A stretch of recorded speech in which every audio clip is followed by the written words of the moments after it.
প্রণমী চরণে তোমায় হে রসরাজ, প্রেমিক রত্নাকর। বিশ্ববাসীকে দিলে উপহার, তুলনা নাই যার।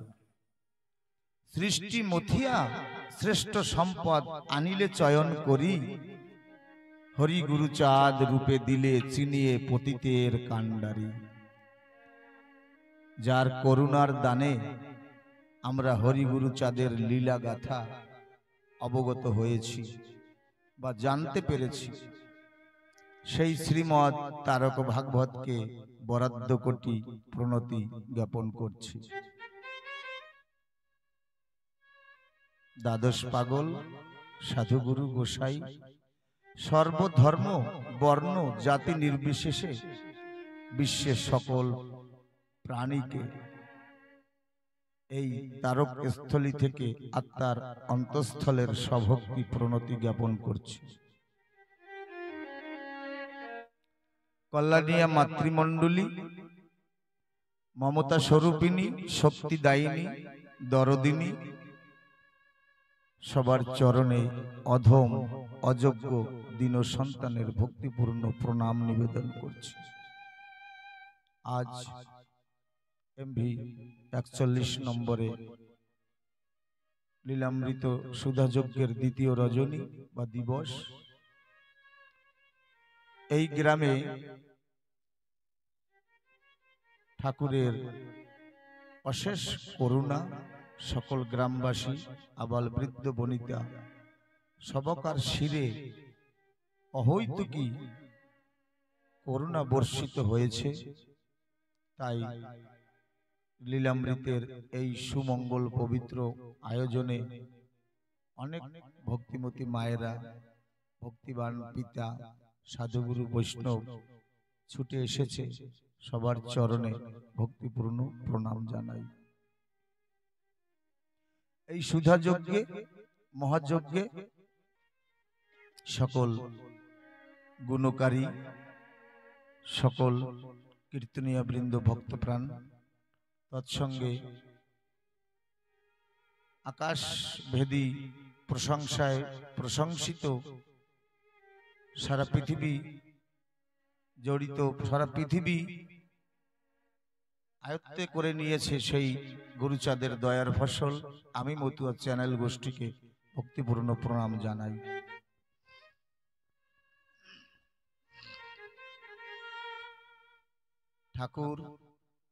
ঠাকুরের কথা বা লীলামৃত কথা, মহতের কথা শোনাবো, তেমন ভক্তি, তেমন শক্তি আমার নাই।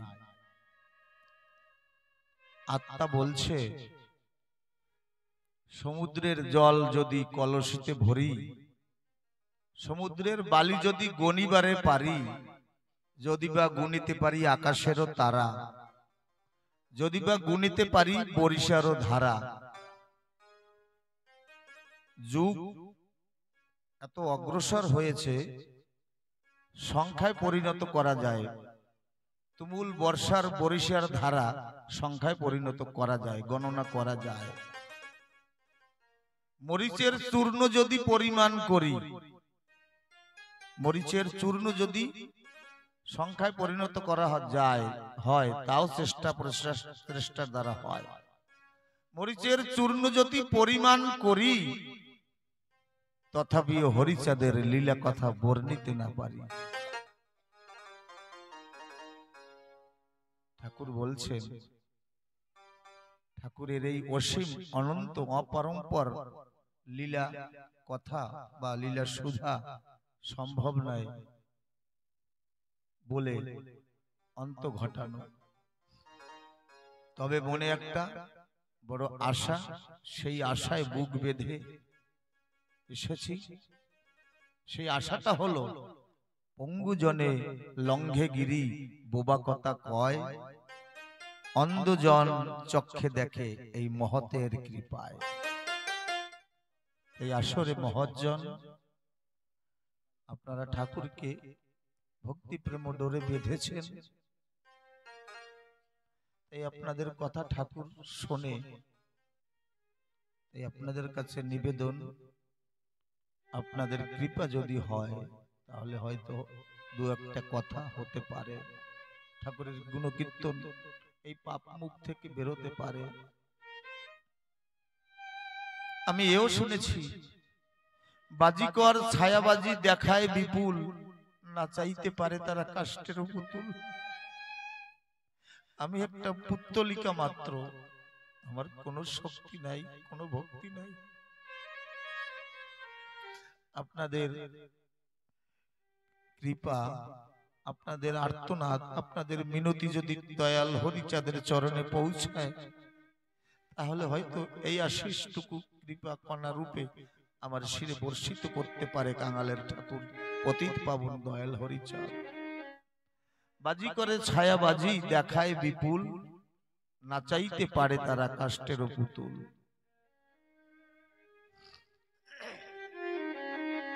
বালকেরা খেলে যেন করি খেলা দান, নানা ভাবে করি পরি গড়াগড়ি যান। করিতে না জানে আমি কি খেলা খেলাই, খেরুবিনে সে খেলা বুঝিবার সাধ্য নাই। তাই তুমি হলো আসল খেরু। কোন একজন ভাবুক, কোন একজন একনিষ্ঠ কবি, বিদ্রোহী কবি লিখেছিলেন, খেলিছ এ বিশ্ব লয়ে বিরাট শিশু আনো মনে। তুমি নিজের হাতে ভাঙো গড়ো, তুমি বিরাট শিশু রূপে এই বিশ্বের সকল সৃষ্টিকে নিয়ে পুতুলের ন্যায় খেলা করো, কড়ির ন্যায় খেলা করো। তাই আমার নিবেদন তোমার ওই রাতুল চরণে। তুমি শ্রোতা, তুমি বক্তা, তুমি গুণীজন, কৃপা করে দিও গুরু রাতুল চরণ। আমি কাঙাল, তুমি দয়াল, আমি অভাজন, তুমি মহাজন, এই কথা রাখিও স্মরণ। হে ঠাকুর, হে পতিতের কান্ডারী, তুমি কৃপা নয়নে একবার দর্শন করো। লীলামৃত ইক্ষুদণ্ড বলছে তারক রসরাজ, লীলামৃত ইক্ষুদণ্ড হা করে গিলিলে আস্বাদ নাই। মহাজন পাশে বসে মনের হরষে চিবাইয়া খাওয়া চাই। শুধু লীলামৃত নয়, রসামৃত, ভাগবত অমৃত, চরিতামৃত, যত অমৃত আছে ধরা পড়ে ইক্ষুদণ্ডের ন্যায়, মানে আকের মতন। চিবাইয়া খাইলে আস্বাদ নাই। কখনো কখনো বদন ছিলে যায়, দাঁতে অসুবিধা হয়, আস্বাদন করতে হয়। কেমন ভাবে? মহাজন পাশে বসে মনেরও হরষে, মন প্রফুল্লিত রাখতে হবে, মনে আনন্দ রাখতে হবে। যেমন আমার অশ্বিনীকর্তা গেয়ে উঠলেন, আনন্দে লওরে মধুর হরিনাম। কোন আনন্দ? আমাকে ভাগবতে প্রমাণ পাই, সৎ চিত আনন্দ। যে আনন্দ একবার এলে আর নিরানন্দের লেশ মাত্র থাকে না, সেই মনেরও হরষে চিবাইয়া খাওয়া চাই।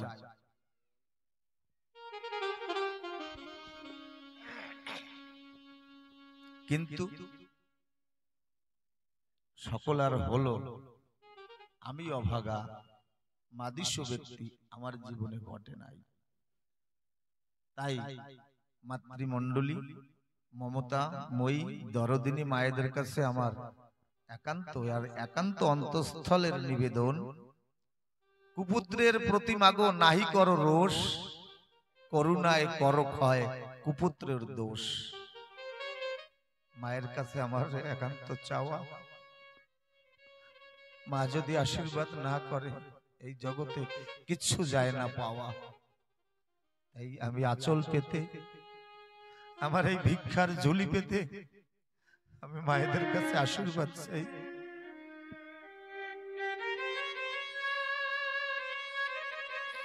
লোভিয়া ভকতি রতন কত সাধু মহাজন দান করিতে দ্বারে দ্বারে করিছে ভ্রমণ।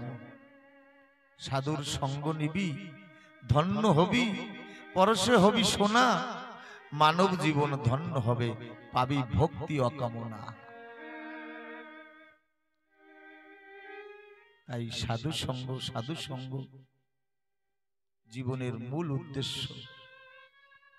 পুনঃবার শব্দটা উচ্চারণ করতে মনে আকাঙ্ক্ষা জাগে। মেঘাচ্ছন্ন দিন নহেরে দুর্দিন, সাধু সঙ্গ বিন সেই তো দুর্দিন। যারা একবার সাধুর বাজারে বেচা কেনা করার অভ্যাস লেগেছে, তারা আর ওই বাজার, আমাকে গোপালদা বলতেছিল সবিরন্দা বাজার করতে গেছে, আসবে। আমি মনে মনে ভাবছি যারা প্রেমের বাজারে একবার বেচা কেনা করে তারা ওই মায়ার বাজারে বেশি সময় থাকতে পারে না। মায়ার বাজার তো করে কিন্তু মনটা থাকে প্রেমের বাজারে। তাই এই সাধু সঙ্গের বাজার। হরি বল হরি বল হরি হরি বল। এই সাধু সঙ্গের বাজারে এলে কি হয়? কোহিনূর হীরা যদি চাও পাওয়া যায় দুনিয়ায়। হীরা হীরা কোহিনূর হীরা যদি চাও পাওয়া যায় দুনিয়ায়, হরিকে যদি চাও নিজেই হীরা হওয়া যায়।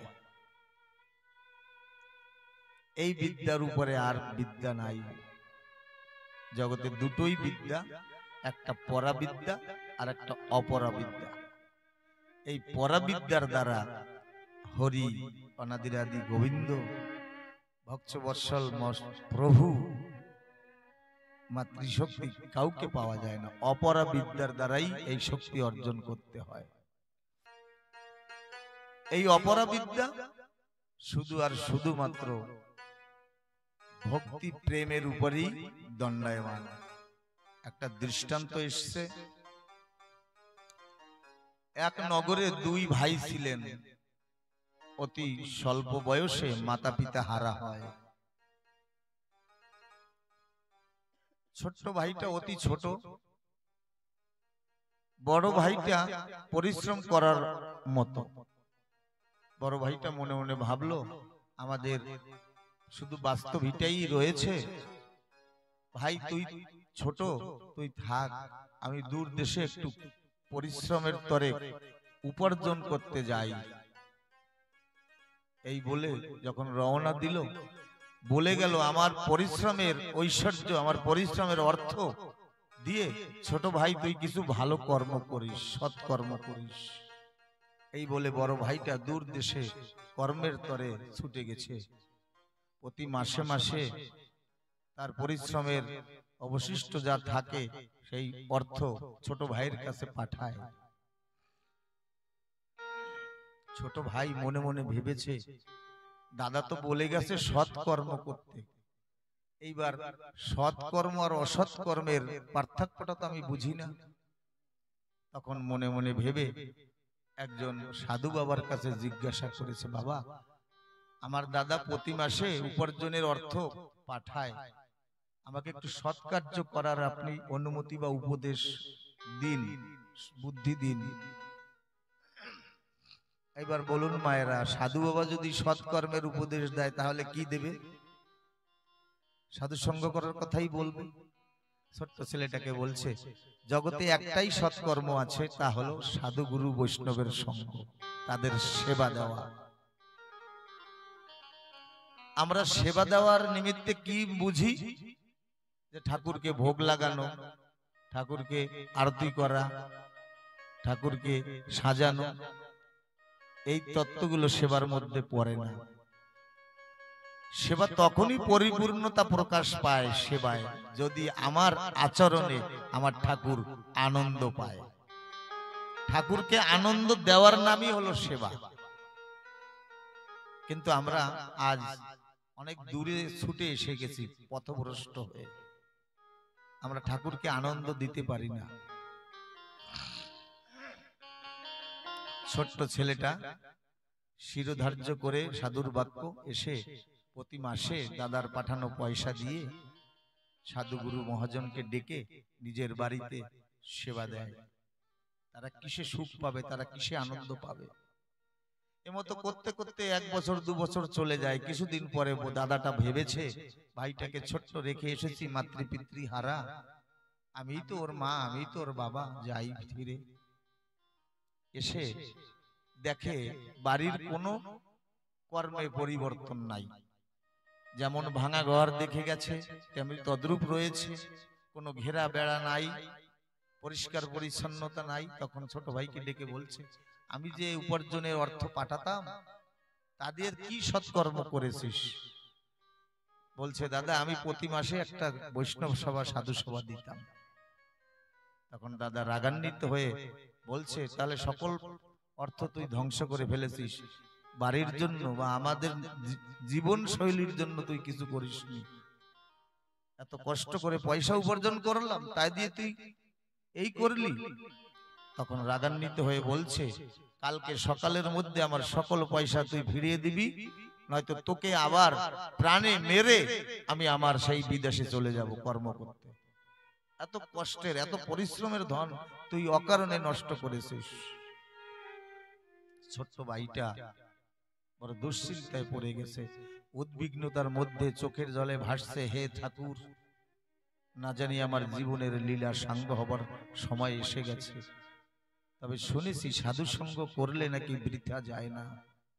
এখন আমি কি করি? দিশা না পেয়ে, কোন পথ না পেয়ে আবার সেই পূর্বরীতে সেই সাধু বাবার কাছে গিয়ে মাথা নত করে বলছে, বাবা আমি সৎসঙ্গ করে তো এখন প্রাণ নিয়ে আমার টানাটানি। তখন বলছে, একটা কাজ করবি, সৎসঙ্গে সাধু সেবায় ভক্ত সেবার যে পুণ্য ফল তা বিক্রি হয়, একটা বাজার আছে। এই সৎসঙ্গের ফল বিক্রি হয় বা একজন মালিক আছে সে কেনে, তুই সেখানে গিয়ে তোর এই এযাবৎ কাল সৎসঙ্গ সাধু সেবা ভক্ত সেবার যে পুণ্য ফল আছে তাকে বিক্রি করে দে, সেই পয়সা এনে তোর দাদাকে দিয়ে দে। এমতো অবস্থায় যখন বিধান দিলেন, ওই যে বড় দাদাটা বয়সপ্রাপ্ত ছিল, যাবার আগে কোন একজন বৈষ্ণবের কাছ থেকে কৃষ্ণ মন্ত্রে দীক্ষিত হয়েছিল। আর এই ছোট্ট ভাইটা আমার ওড়াকান্দি মতে হরিচাঁদ ঠাকুরের ভাবধারায় চলাফেরা করত। এই বিধান নিয়ে যখন এলো তখন দাদাকে এসে বলল, দাদা তুমি আর রাগ করো না, গালাগাল করো না, আমি যে সৎকর্ম করেছি সেই সৎকর্ম দ্বারা যে পুণ্য ফল অর্জন হয়েছে সেই পুণ্য ফল বিক্রি করে আমি তোমার বকেয়া পয়সা ফিরিয়ে দেব। কোথায় যেতে হবে? ওই সাধু বাবার কাছে ঠিকানা চাইলো। আচ্ছা এই পুণ্য ফল কেনে কে? বলছে ওরাকান্দিতে একজন মানুষ আছে, সেই পুণ্য ফল কেনে। ওরাকান্দিতে একজন মানুষ আছে, সে সবার পাপও নেয় আবার পুণ্যের বিনিময় তাকে ফলও দেয়। সে হলো দেবাদিদেব মহাদেব স্বয়ং গুরুচাঁদ। ওই ছেলেটা ওই ঠিকানার কথা শুনে রওনা দিয়েছে, কিন্তু কোনোদিন তো ওরাকান্দি যায়নি। মনে মনে ওই নামটা শ্রবণ করার পরের থেকেই মনে মনে বাবা গুরুচাঁদ, বাবা গুরুচাঁদ, মনে মনে শঙ্কা হয়েছে, গুরুচাঁদ কি কিনবে আমার পুণ্য ফল? আমার পুণ্য ফল কি জমা হয়েছে? এইভাবে আর চোখের জলে পথ চলে। ওরাকান্দি গিয়ে গুরুচাঁদকে গদি ঘরে বসা দেখে, গিয়ে প্রণাম করেছে। প্রণাম করে বলছে, বাবা শুনেছি আপনি নাকি পুণ্য ফল কেনেন। গুরুচাঁদ ঠাকুর বলছে, শুধু পুণ্য ফল নয়, আমি পাপও জীবের, আমি এই পাপাচ্ছন্ন কলির জীবের শুধু পুণ্য নয় সকল ভার আমি নিয়েছি। পুণ্য ফল বিক্রি করবি? ছেলেটা বলছে, দাদাটা অদূরে দাঁড়িয়ে শুনছে, মনে বিশ্বাস করতে পারছে না। অসম্ভব, অলৌকিক, অকল্পনীয় কোনদিন পুণ্য ফলের বিনিময়ে পার্থিব জগতের অর্থ কি পাওয়া যায়? এর হিসাব নিকাশ তো শাস্ত্র নিদর্শন দিচ্ছে, উপরে গেলে না কি হয়। তখন দাদাটা দূরে দাঁড়িয়ে দেখেছে, গুরুচাঁদ ঠাকুর বলল, একটা কাজ কর, অদূরে ওই যে তুলসী পত্র রয়েছে, দুটায় তুলসী পত্র নিয়ে আয়, নিয়ে এনে চোখের জল দিয়ে একটা পাতায় আমার বাবার নাম লেখ, শ্রী হরিচাঁদ, আর একটা পত্রে আমার মায়ের নাম লেখ, শ্রী শান্তি জননী। লিখে নয়ন জলে সিঞ্চিত করে আমাকে দে, আমি ওই পাতা দুটো দেখলে বুঝতে পারবো কতটা পুণ্য তোর অর্জন হয়েছে। ছেলেটা চোখের জল ছেড়ে দিয়ে বাবা হরিচাঁদ, বাবা গুরুচাঁদ, মা শান্তি মায়ের নাম লিখে এমনি করে অঞ্জলি ভরে দাঁড়িয়েছে। ওর দাদা অদূরে দাঁড়ানো, দূরে বসে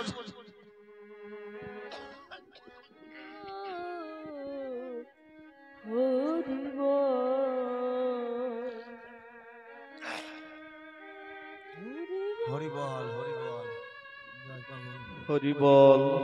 ওর দাদা অদূরে দাঁড়ানো, দূরে বসে লক্ষ্য করছে কোন বৈষ্ণবের কাছ থেকে শুদ্ধ কৃষ্ণ মন্ত্রে দীক্ষিত ছিল। ওই একটা তুলসী পত্রের উপরে স্বয়ং কৃষ্ণ দাঁড়ানো, আর একটা তুলসী পত্রের উপরে স্বয়ং রাধা দাঁড়ানো।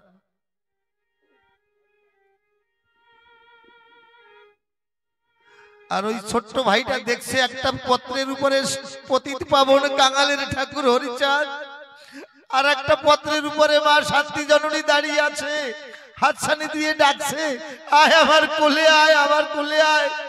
এই বলে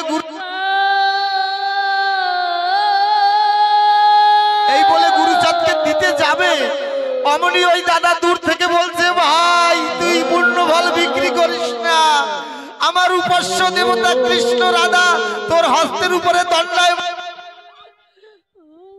তুই পুণ্য ফল বিক্রি করিস না ভাই, পুণ্য ফল দিস নে। দৌড়ে এসে ছোট ভাইয়ের চরণ জড়িয়ে ধরেছে, বলছে পুণ্য ফলের আমার পয়সার দরকার নেই, আমি বুঝতে পেরেছি আজকে সৎকর্মের, সাধু সেবা, ভক্ত সেবার কি পরিণাম পাওয়া যায়। কোন সাধন করি নাই, ভজন করি নাই, এই মূর্তি, এই যুগল রূপ দর্শন করার তরে